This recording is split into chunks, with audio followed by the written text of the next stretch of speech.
Hi YouTubers, it's Mark from Hollow Brewery. Right, I'm in the brew shed and it's a miracle. The first time in 2 years I'm actually going to make a beer. If I can remember how to brew beer. So I've just got the equipment out, I've done nothing else with it. It's just sat here. Dragged up the recipe that I made last night. It's a Neipa 5%, so yeah, it'll be right. We're adding ginger to it.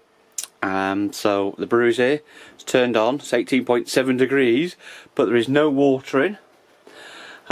So I better start the brew day, because it is now, God, it's 10 to 11, so late. Right, need to get this on. So cue the music.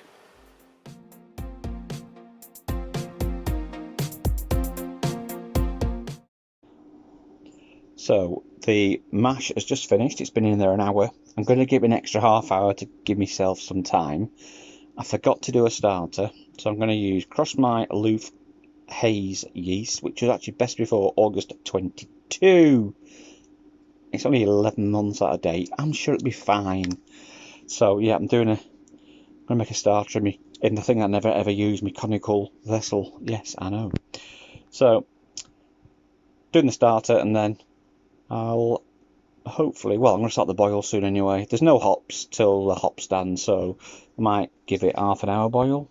Does it really need half an hour? An hour? Modern grains. No malt, it should just have half hour really, but we'll see.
So far in the brew day we have mashed in, or doughed in. The mash was on, brilliant, it's done really well. I actually left it extra half hour because I'd forgotten to make a me starter using the conical vessel that we bought and none of uses. But yeah, it's quite milky. Not smelting, see if it's yeasty, but oh, yeasty. Right. So it was out of date by 11 months. But you can hear me over this fan. Oh, wrong one. Right, hopefully you can hear me. You might be able to hear the boil actually. So, yeah, 11 months out of date. Doesn't mean it's not viable, it's just got less yeasties that'll be active. And now I've turned the fan off, I'm starting to steam up. You're actually right next to the boil. I'm going to have to put it back on. So I put it on a 45-minute boil. Doesn't really need anything. There's no hops going in until flame out, so really half an hour would do it. About 45. Gives me time for other stuff like clean up. So I've cleaned the inner cylinder. I can't it's called now, the mash pipe. Cleaned all that out. Everything's done. I've got a couple of lids I've missed. And that's it. So the sanitizer in the fermenter. I've got my yeast. So it's going okay so far. We're now at 2 o'clock, so I could have made this day go faster if I'd not messed about. I'll bring in the ginger. That's been on the hob, the gas hob. I chopped it up, as I said, bunged it in. Once this has got to the whirlpool whirlpool. I will throw the liquor in, I'll show you that anyway. I'm sure I've told you that twice. And then when I cool it down, it goes in the fermenter, I'll put the ginger remains, the actual, the mass of the ginger, let's call it, the fibrous bit. That'll go into the fermenter, which is going to be the chubby, which is just behind me, still holding pressure, so that's good. This is half a kilogram of root ginger. What I do is I cut it up relatively fine. We're probably talking, you know, half centimetre downwards. Anything bigger than that, now it's too big. I leave the skin on. It's literally just to get the gingerness out of it, and I'll then boil this for half an hour or so. Boils over, everyone, so I can now add in the ginger. Now I'm only going to add in the ginger liquor. I'm going to keep the rest, as I just told you a minute ago. For you it's a second, for me it's like 40 minutes ago. So I've sanitised ledge strainer. I'm going to put it straight in. Now I'm not actually. I'm going to whirlpool and get down to 80. Then I can add my hops and the ginger liquor together. So back in a few seconds.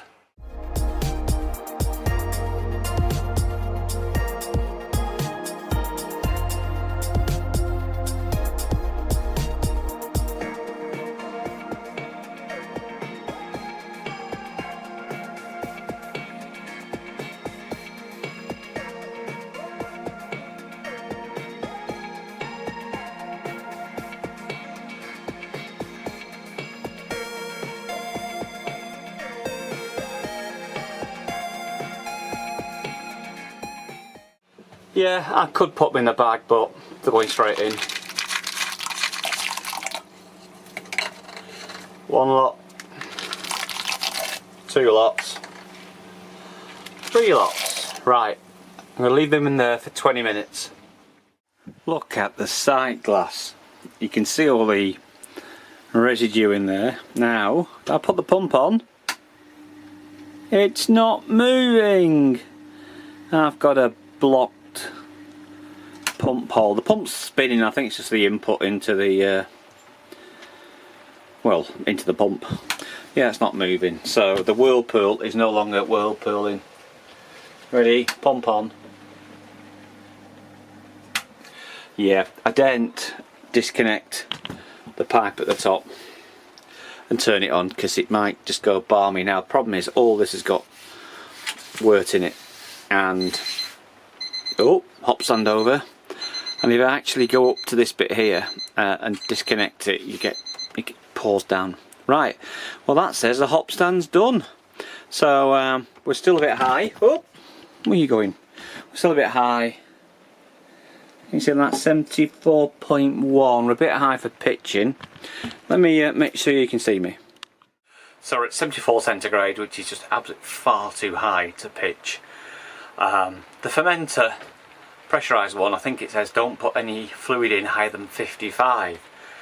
So with that sparge arm, no, with that whirlpool arm not working, it really does help cool it down. So I'm a bit knackered, and I didn't put in my chiller because I'm on a water meter and I'm too tight to put it on. I did think of getting the flash chiller going again, which I did try about 4 years ago.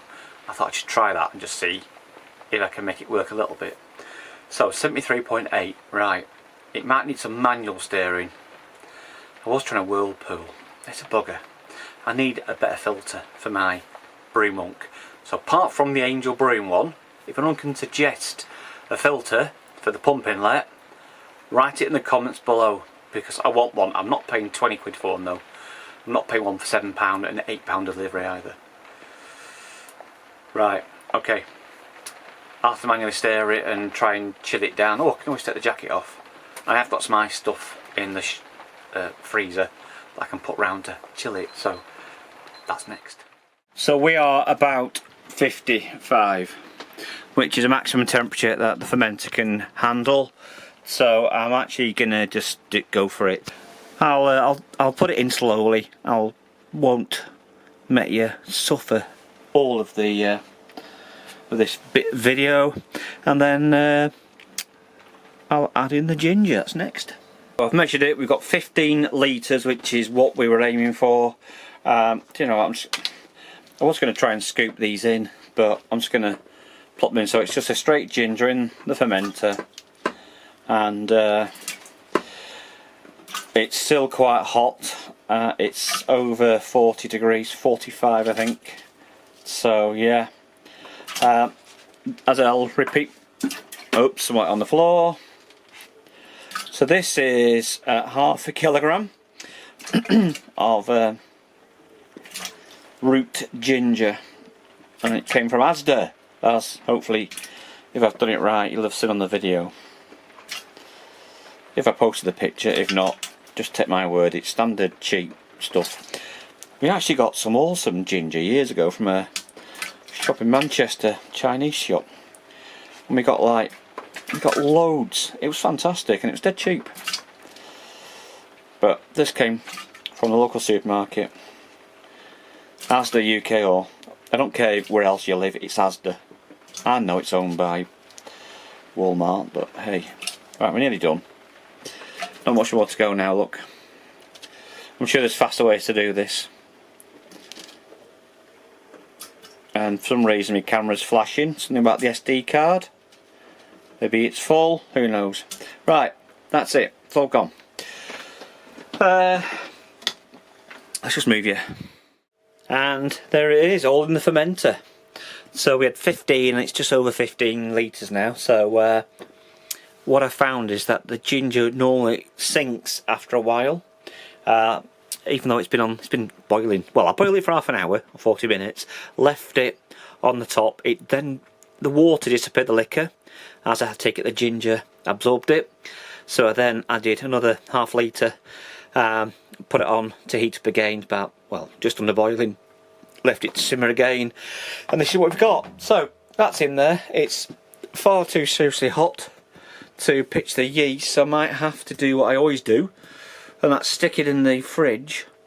You can see, you might not be able to see on camera, the everything's going downwards. I was going to say the yeast, but there's no yeast in it yet, so it's flocculating, I guess.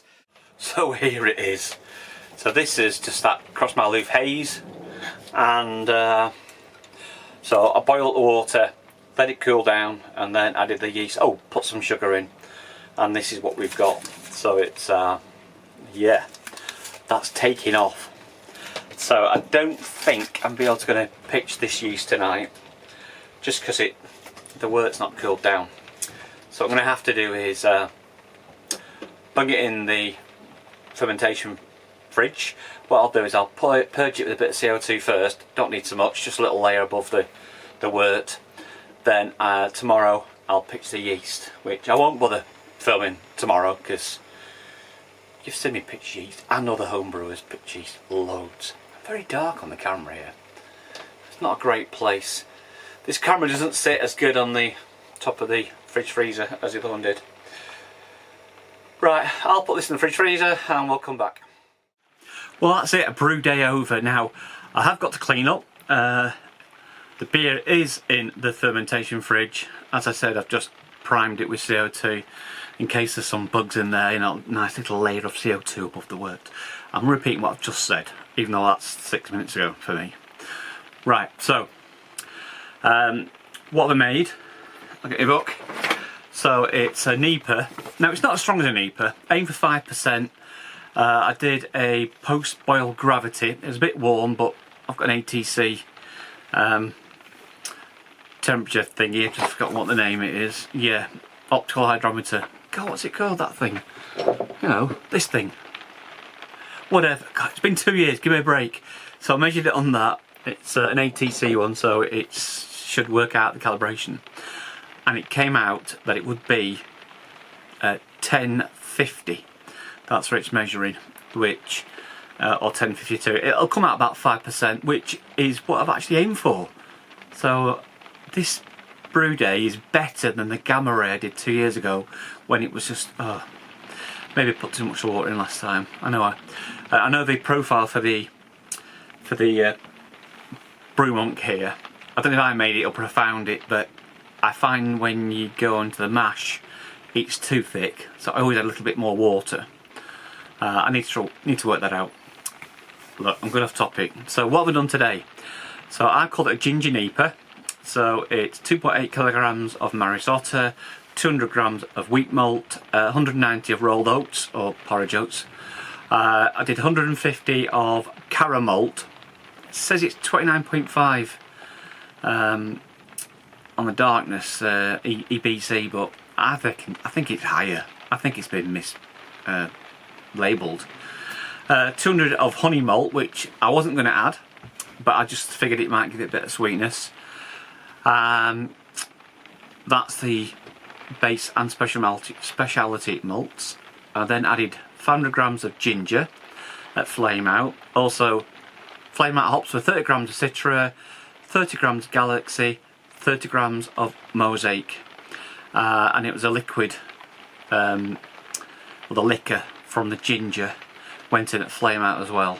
So it's now, I can see the fermenter fridge is slowly creeping up as it's attempting to cool down the liquor, the wort. Probably homebrew, right? You do this and you get the wrong words, and later on you can't film it again. So if I've got the wrong words, I'm sorry, I'm rubbish. It's my first day on the job, what do you expect? Okay, just repeat, I'm going to use the Cross Mile Louvre haze yeast. I've used it before. It comes with it'll go down to about 10-12, maybe 10-10. No off flavours. So, apart from me having to clean up, boo! How did today go? So, I always do a good, bad and ugly. So the good, I've remembered how to brew. It's a miracle, innit, for 2 years ago. That's good. The bad, I forgot to do the wort treatments. I did them in the end, but I should have done them at the start. They actually went in with the sparge water, which is not ideal, but they went in. I didn't do a pH reading. I've done this before. I've got some DWB, I think it's called, and it's just a generic water treatment. Yeah, could be accurate, but it's fine. I forgot the starter, but that's worked out alright because it's going ballistic now, and I will pitch tomorrow when the wort's at the right temperature. That's good. Bad, and what's the ugly? Oh, actually the good. The brew monk work pretty well.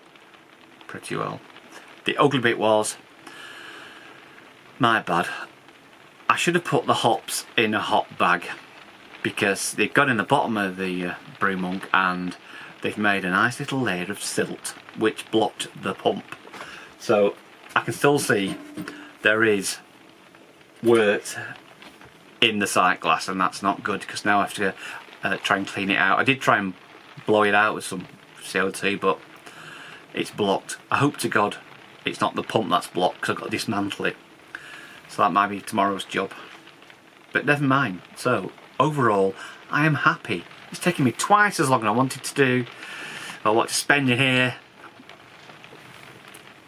Just go for it, you know. Right, so that's my brew day over. So I'm going to sign off. So this is Mark from Hoverdog Brewery signing off. And as always, stay thirsty.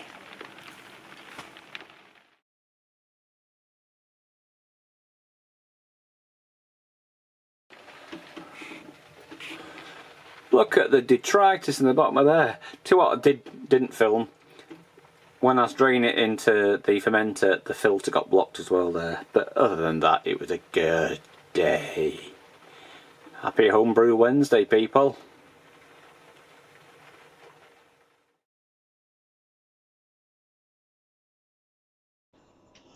So today is Thursday, so I brewed on Saturday. Fermentation only kicked in middle to late Sunday.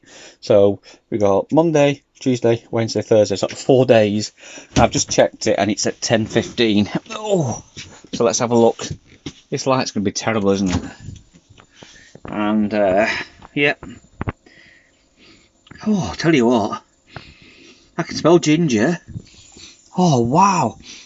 Really gingery. So looking at the pressure, looks a bit high to me actually. Yeah, that's rather high. That's near up to 20. Heck. So my spunding valve, oh, I've done it the wrong way, haven't I? That's why. I did check this other day. Right, okay, so it's a bit high. Right, we're going to dry hop it, and I'm not quite sure what to dry hop it with. I might put some Sabro in actually. Let's 30th Sabro, and I don't know what the other recipe is, so I'll have to have a look, but we're going to dry hop it anyway. So this is a dry hop. 30 of Citra, 30 of Mosaic, 30 grams of Sabro. I've only used Sabro like 10 grams. I've no idea what it's going to be like, but yeah, there's a hell of a lot of... only 100 grams, but 90 grams in it. So I'm going to bung these in here, just degassed it. I'm going to bung it in here. I don't know, should I put it in the bag? It's a floating dip tube. Although I will be kegging it anyway. Yeah, I might just throw it all in. Screw it. Right, I'm going to do that. I can't do it and hold the camera though. So, yep, back in a second.